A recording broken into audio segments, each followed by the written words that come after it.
ആടുവളർത്തലിലൂടെ വലിയൊരു വരുമാന മാർഗം കണ്ടെത്തിയ ചെറുപ്പക്കാരനെ പരിചയപ്പെടാം. കൊല്ലം ഉമയനെല്ലൂർ സ്വദേശി ഷിഹാബിന്റെ ഫാമിൽ വിദേശ ബ്രീഡുകളടക്കം നിരവധി ആടുകളാണ് ഉള്ളത്.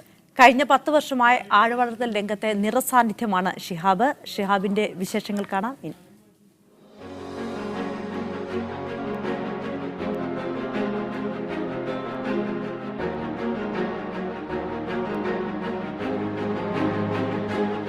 കുഞ്ഞുനാളിലെ ആടുപാട്ട് തന്നെയായിരുന്നു. നമ്മളെ വരുമാന മാർഗം ആട് തന്നെയായിരുന്നു. സഹോദരി അയച്ചതാണെങ്കിലും അന്ന് ഒരാടിനെ വിറ്റ് അതിൻ്റെ പൈസ ഒരു കൂട്ടി ഞങ്ങൾ ഉമ്മ വെച്ച് അത് വെച്ചാണ് പെങ്ങളെ സഹോദരി കല്യാണം കഴിപ്പിച്ച് വിട്ടത്. അങ്ങനെയൊക്കെ ആടൊരു വരുമാന മാർഗം തന്നെയാണ്. കാരണം ജീവനുള്ള സ്വർണം തന്നെയാണ് ആട്. ഫീൽഡിൽ കുഞ്ഞിലെ തൊട്ടേ ഉണ്ട്. എന്നാലും ഇനം ബ്രീഡ് ചെയ്യാൻ തുടങ്ങിയിട്ട് 10 വർഷത്തിൽ മേപ്പോട്ടാണ്.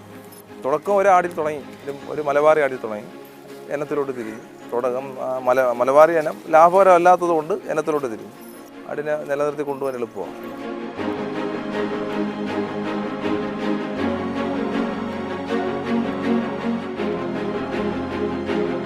ഇപ്പോൾ ജമുനാപ്പാരി, ബീറ്റൽ, സിരോഹി, കരോളി, തോത്താപ്പുരി, ബാർബറി, നാഗ്പാനി, സോജത്ത് അങ്ങനെയുള്ള എല്ലാ, ഹൈദരാബാദ് ബീറ്റൽ അങ്ങനെ എല്ലാ ബ്രീഡുകളും ഉണ്ട്.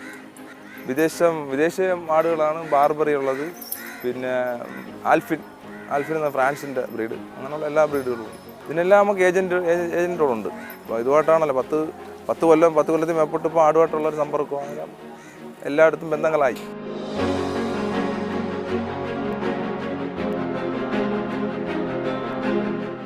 ഉത്തർപ്രദേശിൽ നിന്ന് വരുന്നുണ്ട്. ഉത്തർപ്രദേശിൻ്റെ ബ്രീഡാണ് ജമുനാപ്പാരി. രാജസ്ഥാൻ്റെ ബ്രീഡ് സിരോഹി. പിന്നെ ഹരിയാന സ്റ്റേറ്റിൻ്റെ ബ്രീഡാണ് കരോളി. അങ്ങനെ ഓരോ ഇനങ്ങൾ ഓരോ സ്റ്റേറ്റിൻ്റെതുണ്ട്. അതെല്ലാം നമ്മൾ കളക്ട് ചെയ്ത് കൊണ്ടുവരുന്നുണ്ട്.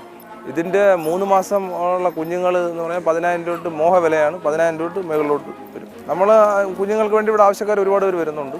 നമ്മൾ കുഞ്ഞുങ്ങളെ കൊടുക്കുന്നുണ്ട്. പിന്നെ പാലിൻ്റെ ആവശ്യത്തിന് ആൾക്കാർ വരുന്നുണ്ട്, പാല് കൊടുക്കുന്നുണ്ട്. പിന്നെ വളം, ഒരു ചാക്ക് വളം, ഇതിൻ്റെ ആട്ടും കാഷ്ടം ഒരു ചാക്ക് വളം 100 രൂപ 150 രൂപ നിരക്കിന് നമ്മൾ വളവും കൊടുക്കുന്നുണ്ട്. ആട് എന്ന് പറയുന്നത് വാർഷിക വരുമാനം കണക്കൂട്ടാം. അതായത് 14 മാസത്തിൽ 2 പ്രസവം, അതിനകത്ത് കിട്ടുന്ന കുട്ടികളുടെ കച്ചവടവും പിന്നെ ഇതിൽ നിന്നുണ്ടാകുന്ന പാല്, ഈ 2 വരുമാനമുള്ള ആടിന് മെയിനായിട്ട്. പിന്നെ ആട്ടും കാഷ്ടം എന്ന് പറയുന്നതും അതൊരു വരുമാനമായിട്ട് കൂട്ടുന്നുണ്ട്. കുട്ടിക്കച്ചവടമാണ് ഏറ്റവും പ്രധാനം.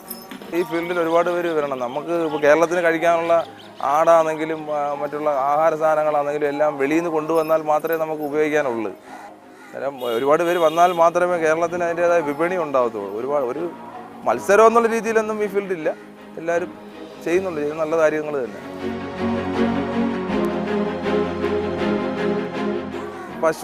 നാടൻ പശുക്കൾ, വംശനാശം നേരിടുന്ന പശുക്കളെ ചെയ്യുന്നുണ്ട്. പിന്നെ ഇത് ഗിറിൻ്റെ കാള, ഇതൊക്കെ ഒരു മോഹവിലയ്ക്ക് പോകുന്നതാണ്. അത് നമ്മളിപ്പം വലിപ്പം കൂടിയ ഒരു എരുമയ്ക്കൊക്കെ അല്ലെങ്കിൽ ഒരു പോത്തിനൊക്കെ ലക്ഷങ്ങൾ കോടികൾ വിലയായിട്ട് രാജസ്ഥാനിലാണെങ്കിൽ എവിടെ ചെന്നാലും 1 കോടി അല്ലെങ്കിൽ 1.5 കോടിയൊക്കെ വിലയുണ്ട്. അതിനൊരു മോഹവില കിട്ടും. നമ്മൾ ആ വിലയ്ക്ക് കൊടുക്കും. എത്രത്തോളം ഹെവി വെയിറ്റ് ആക്കാവോ അത്രത്തോളം വെയിറ്റ് ആക്കി നിർത്തുക. അത് നല്ല സൗന്ദര്യത്തോടെ നിൽക്കുകയാണെങ്കിൽ ആൾക്കാർ ചോദിക്കുന്ന പൈസ തരും.